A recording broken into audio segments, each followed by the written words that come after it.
और हम निरोगी रहने के लिए कुछ घरेलू नुस्खों का वर्णन कर रहे हैं। मैं आयुर्वेद की किताबें पढ़ता रहता हूँ जी महाराज। लोग जिससे लाभान्वित रहते हैं। यहाँ पर अनुभव के आधार पर शरीर को निरोगी रखने हेतु कुछ घरेलू नुस्खों का उल्लेख किया जा रहा है। इनका प्रयोग बहुत लाभदायक है और आप यह कर सकते हैं। तो सबसे पहले तुलसी मंजरी यूट्यूब चैनल को आगे जरूर लोगों को भेजिए जिससे लोग लाभान्वित हो सकें।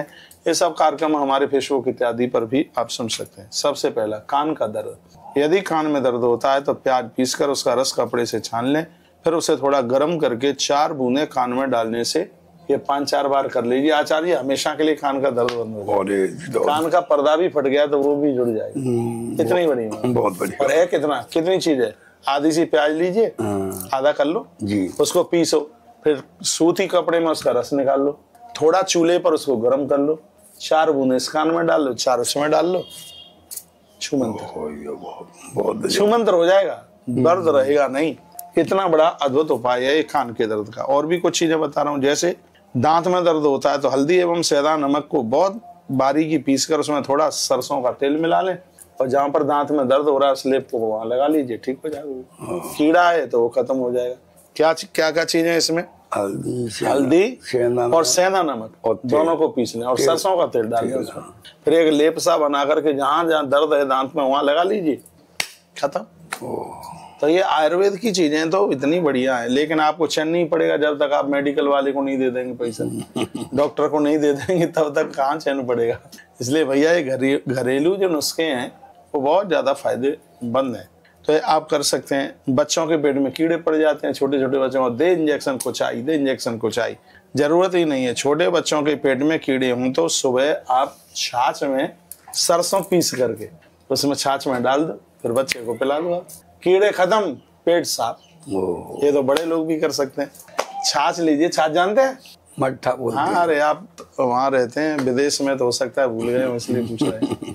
थाईलैंड में तो मैं निवेदन क्या कर रहा हूँ, मैं निवेदन कर रहा हूँ कि छाछ को गर्म वगैरह कुछ नहीं करना है, उसमें सरसों को पीस करके उसमें डाल लो छाछ में और छाछ को पी लो। स्वाद के लिए थोड़ा काला नमक भी आप डाल सकते हैं, फिर उसको पी लीजिएगा। इससे पेट के कीड़े बिल्कुल समाप्त हो जाएंगे। ये बड़ी अद्भुत बढ़िया सी बात कही गई है। और भी ज़्यादा दिक्कत है तो प्याज के रस को थोड़ा गर्म करके और थोड़ा सा उसको गर्म कर लो और तत्पश्चात 1 तोला भर बच्चे को पिला दो, इससे भी फायदा हो जाएगा। इससे भी बिल्कुल कीड़े खत्म हो जाते हैं।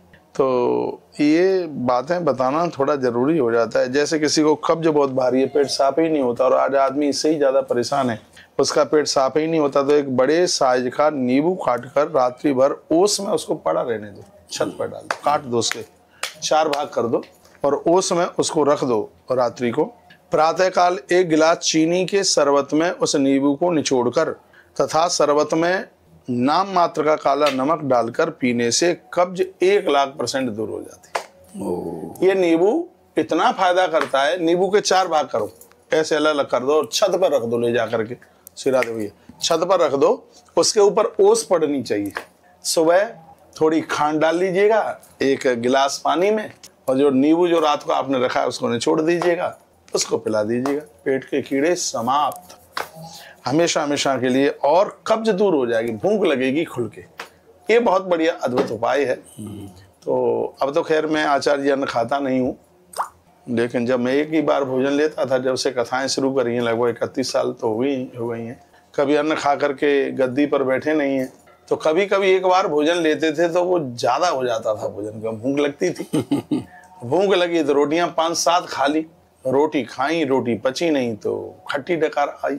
तो मुझे कोई महात्मा मिले हुए थे उसमें गोकुल में, अरे बहुत आयुर्वेद का बड़ा उनको अनुभव था।